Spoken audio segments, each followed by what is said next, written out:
La Fédération ivoirienne décide de saisir le tribunal arbitral du sport en vue de trouver une solution au blocage de son processus électoral. Et puis Joe Biden vacciné contre le coronavirus en direct devant les caméras pour donner l'exemple et rassurer les plus sceptiques. Bonsoir et bienvenue dans le journal. La Fédération ivoirienne décide de saisir le tribunal arbitral du sport contre une décision de la Fédération internationale, la FIFA, de bloquer le processus d'élection à sa présidence. La FIFA souligne les difficultés créées par cette suspension qui a entraîné le report du démarrage des championnats en Côte d'Ivoire depuis le mois d'août. Le reportage de Salif Ouattara. Bloqué depuis le 28 août 2020, le processus électoral de la FIFA connaît à nouveau de nombreux rebondissements. Après les auditions des différents membres de la commission électorale menée par la FIFA, Jean-Baptiste Sametiassé, directeur exécutif de la FIFA, a su qu'aucune décision n'a été notifiée jusqu'à ce jour à la maison de veille concernant son processus électoral. Un contretemps électoral qui a pour conséquence le blocage du championnat local, des joueurs pour la plupart sans salaire et des présidents de clubs asphyxiés financièrement. Motif de la saisine du tribunal arbitral du sport. Après la dernière lettre de rappel que feu le président Augustin Sidi Diallo a adressée au président de la FIFA, il n'y a pas eu de réponse. Nous avons décidé de saisir l'institution qui peut nous départager, à savoir le tribunal arbitral des sports. Si nous avons saisi le tas, c'est parce qu'il y a urgence à ce que le football reprenne ses droits en Côte d'Ivoire. Et nous allons instruire nos conseils et nos arbitres auprès du TACS pour leur demander de faire vite. La Côte d'Ivoire est-elle menacée par un comité de normalisation? C'est la question que se pose également le comité exécutif de la FIFA, qui a lu à travers les réseaux sociaux la volonté de la FIFA d'installer un comité de normalisation à la tête du foot ivoirien. On ne peut pas mettre un pays sur normalisation pour un problème de processus électoral.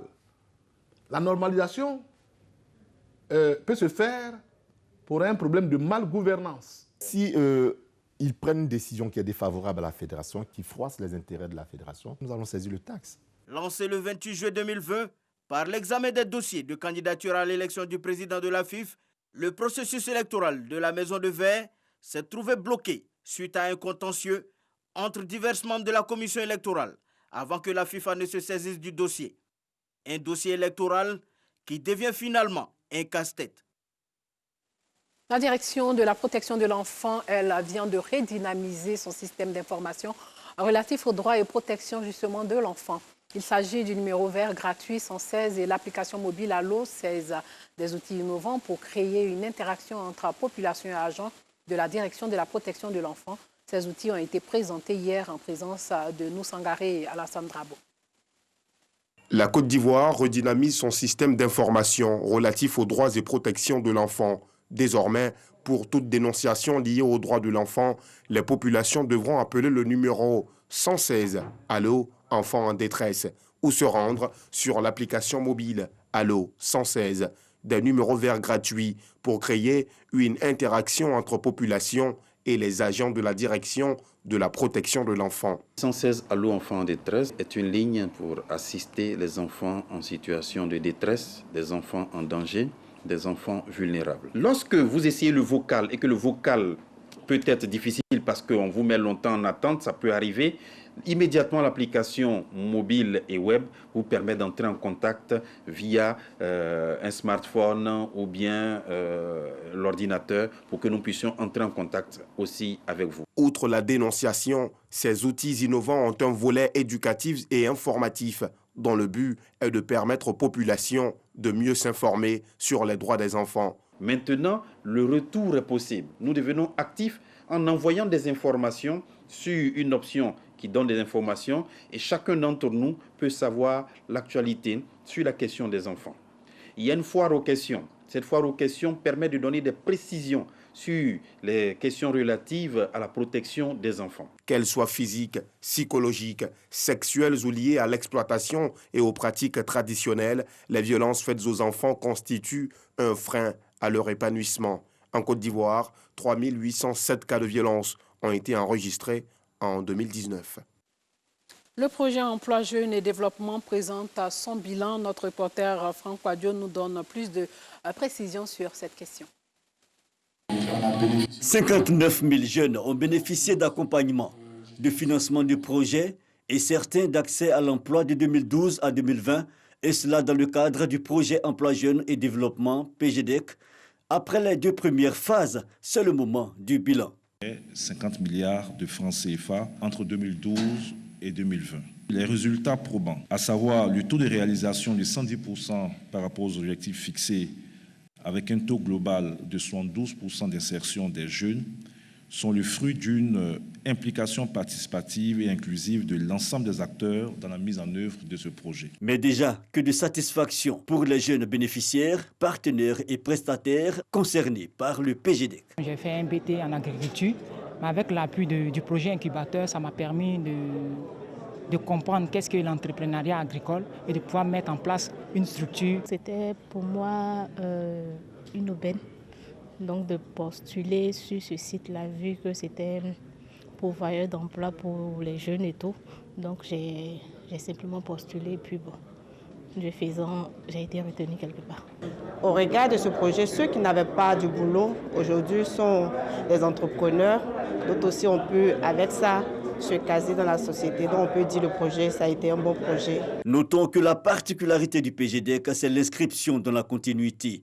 La première phase a mise en œuvre pour ouvrir davantage les différents programmes aux collectivités décentralisées. Et cela est apprécié. Ce dispositif nous a permis d'améliorer l'accès des jeunes vivant de nos territoires à l'emploi à travers la conduite d'activités relevant de nos domaines de compétences, notamment les TIMO en milieu rural, fondés sur un modèle amélioré avec la formation à la gestion d'activités génératrices de revenus, l'apprentissage en milieu rural. Les enseignements tirés de ces différentes initiatives montrent bien, au-delà des résultats quantitatifs probants, un retour d'expérience en termes d'apprentissage, d'approches innovantes, plus spécifiquement avec les AVEC et les incubateurs. Au nom du Premier ministre Ahmed Bakayoko, parrain de ce séminaire bilan, le ministre de l'Économie et des Finances, Adama Coulibaly, a réaffirmé la volonté du gouvernement et de ses partenaires institutionnels à renforcer leur engagement pour les années à venir.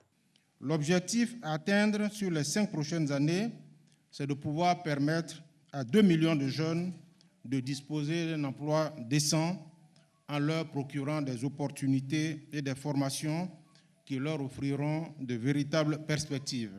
Malgré les difficultés liées à la pandémie à coronavirus, l'État a prévu les moyens financiers nécessaires pour accompagner l'insertion des jeunes, et ce, avec l'aide des partenaires au développement. Notons que la prochaine phase est celle du PGDEC 3. Elle sera mise en œuvre en 2021. Le principe a été déjà acquis entre le gouvernement ivoirien et la Banque mondiale. L'excellence a célébré dans un collège de la Riviera Palmeraie. Les 3 premiers des classes de 6e à la terminale ont été récompensés pour leur abnégation au travail en présence de leurs parents. Ces 17 élèves, ils sont 17, ont tout donné ce premier trimestre et entendent bien faire plus les prochains mois. Le reportage de Anissette Conan, commenté par Joël Gosset.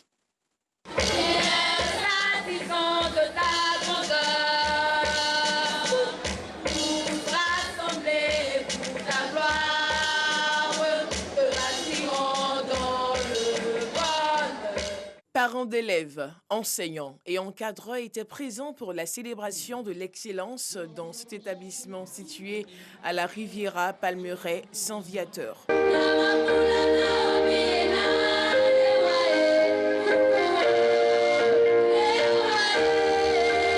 Invitée surprise à cette journée d'excellence, la plus jeune pharmacienne de Côte d'Ivoire, Dr Ngoron Ama Fernande Olivia, a encouragé les jeunes filles à la culture de l'excellence. Sur le plan intellectuel, il n'y a pas de différence de sexe. Tout le monde a les mêmes capacités de réussir tant que la volonté y est. On est très heureuse d'avoir reçu ces prix et ces prix nous encouragent à continuer. Je suis très intéressée par la littérature et je sais que ce prix influencera bientôt le choix de mon métier plus tard. Conscients de l'importance des études, les parents entendent s'impliquer davantage dans l'éducation de leurs enfants. Pour le fondateur de cet établissement, l'excellence est l'une des valeurs à promouvoir. Nous avons pour vocation de présenter des modèles. Et c'est ce qui expliquera que cette année, nous avons invité spécialement le Dr Ngoron Fernande Olivia, qui est la plus jeune docteure en pharmacie. Pour nous, il était important de lui rendre hommage et à travers elle également, tous nos lauréats, tous nos brillants élèves. Cette journée d'excellence a été aussi marquée par le prix national d'excellence du concours littéraire Madeleine Chikaya. À l'approche de la fête de Noël, les actions en faveur des couches défavorisées se multiplient. Dans la commune d'Atekoubé, l'ONG Donnez-leur vous-même à manger a offert un repas chaud à 200 enfants au foyer des jeunes de la dite commune.